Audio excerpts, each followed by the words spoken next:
Well, joining me now is the former professional wrestler and Fox News contributor Tyrus and TikTok influencer Harry Sisson. Well, welcome to both of you. Harry, I want to start by playing a little clip of you last time you appeared on my show. Who do you think the two nominees will be in the end, and who will win? Yeah, it's going to be Joe Biden versus Donald Trump, and then Joe Biden's going to win. And Piers, I'd love to chat with you after the election. You've made a few dollars, Harry, so why don't we have a little wager? $10,000 to a charity of your choice. I say Biden can't possibly win. You think he can? I personally don't bet on politics. I'm happy to have another bet to do something with charity. We can do something, absolutely no problem. But you wouldn't put your money where your mouth is on Biden, then? I don't bet on politics. Well, I saved you $10,000 there, Harry, with your refusal to accept the bet, obviously. Welcome back to Uncensored. I mean, you were completely wrong. Not only did Biden not stay in the race, but he certainly won't be president again. So do you accept you were completely wrong? Yeah, I think I was going based off of publicly available information. All of the information available was that Joe Biden was staying in. He consistently told reporters he was staying in. He said, I'm the guy. And then he huddled with advisors in Delaware, saw the data, said it wasn't looking good, and made the honorable decision to bow out. But with respect, why would a young, dynamic guy like you, how old are you? 21. You're 21, so you're 60 years younger than Joe Biden. That's right. Right, it was blatantly obvious to everybody that Biden was done, especially after the debate. Why would you continue to pretend that he wasn't? Because I look at the record, I'm always of the view that achievements and policy matters more than like this talk we have in the media of, oh, Biden's this, oh, Biden's that. I've met the man as well. I've talked to him. He was fantastic. He was sharp. I had questions. When was that? That was in May. He was sharp? Yeah. How sharp? Very sharp. He answered around my that time he was full. falling off stages, he was face planting, he was tumbling face planting. I mean, tumbling down the steps of Air Force One, falling off bicycles. He was saying all sorts of gobbledygook in statements which the White House had to rewind. So how sharp was he? I mean, he was great. I gave him questions he didn't have beforehand. He answered them in depth, and we had a conversation after the cameras were turned off. I had no problems then. I had no problems now. I still think Joe Biden is fit to serve. If he were the candidate, I'd still think he's fit to serve. Really? Yeah. OK, Tyrus, Joe Biden is still fit to serve. I mean, the guy I watched last night doing this national address, I'm sorry, I felt it was really sad. It was elder abuse. I think at this point, we're arguing about the wrong thing.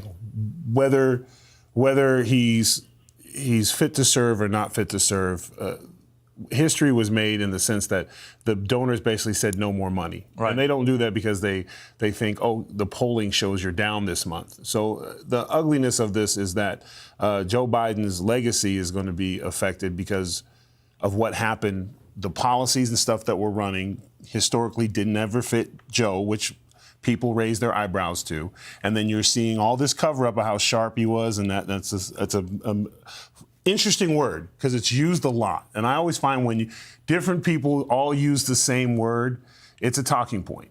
And that's the problem. We need to get away from talking points. I'm glad that he stepped down because I took no joy in criticizing speeches from somebody who was doing the best they could, and he probably has moments where he's brilliant. But that's the ugliness of aging, that one day everything's going great. Yeah. And it's happened to us all. Like one day, like wrestling, I'm throwing guys around, and one day I'm a step slow. It happens. And you'll have good days and you have bad days. And that's great in any other profession but being the president of the United States and basically the policeman of the world. You know, what I was struck by, Harry, last night was he kept talking about, the threat to democracy and the importance of honesty and integrity in public life and so on. But then he said this about passing the torch. Let's listen to this clip. So I've decided the best way forward is to pass the torch to a new generation. It's the best way to unite our nation. No, I'm sorry, Harry. That was just a blatant lie. He didn't decide it was time to pass the torch only the day before he quit. He was absolutely gung-ho. I'm going to be running. I'm going to be president. I'm going to win 4 more years, blah, blah, blah, blah, blah. Even in the speech last night, he said he thinks he still has it in him to do another term of office. But that's not what happened. What happened was the Democrat grandees, Barack Obama, the Clintons, Chuck Schumer, Hollywood stars like George Clooney penning op-ed pieces in newspapers and so on, they all collaborated with the donors, as Tyrus said, who yanked the money, to torch him. He was torched by his own side. That's what happened, isn't it? I mean, I think it's a combination of things. I think that there was obviously concern among party elites, you might call them. I don't know if that's the word. But there was a concern. There was a poll came out on Sunday morning saying he was 7 points down in Michigan. Right. As Frank Luntz said, one of the 3 crucial swing states. And at that point, bang, the rope was pulled, right? But it's also it was also his decision. He could have stayed in the race and said, like, I'm the nominee. I got the votes. I won the primary. I'm going to get the delegates. I'm going to be the nominee. But he looked at the data and made the honorable decision, said, no, I'm not going to. But is it that honorable to do it now? I mean, It sounds great, but let's be honest. Nancy Pelosi walked in and said, we can do it. The easy way or the hard way? The hard way was Article 25. You know what it was like? Goodfellas, one of my favourite films, right? And I happen to know Joe Pesci very well through golf. So it's the scene where Joe Pesci thinks he's going to be the made man. Yes. Right? And the whole build-up, goes thing, and he goes in and they whack him, right? I think that's what happened with Joe Biden on Sunday. I think to say that it's like, oh, it's not honorable because it's taking place now, I think is a little bit disingenuous. Well, I only say that because the other 2 Democrat incumbent presidents since World War II who have resigned in election year and decided not to vote did it massively earlier in the process, did it at the start of the year, which gave their replacement the chance to really build proper momentum. By giving Kamala Harris only 4 months, it could end up being, we don't know yet, and she might well turn it around and she might win. So let's put that caveat there. But if she was to lose quite badly, you could look back at it and say that had he pulled out a lot earlier, it would have given her a better chance. But I think we can both agree that the political circumstances back then with like a Lyndon Johnson was different than now, right? The reason it's happening now. Well, not really. In his case, it was the Vietnam War had made him very unpopular. Right. So they thought he would lose. Right. Here, Joe Biden's physical and cognitive state made him increasingly unpopular. And despite all the achievements that people like you queue up to tell us he made, and I'm not disputing some of them are genuine achievements, but his approval rating's at 37%. I keep hearing this week, he's the greatest president of modern times. Why is he so unpopular then? Why is people not just literally, why are there not parades in the streets for the greatest president of all time?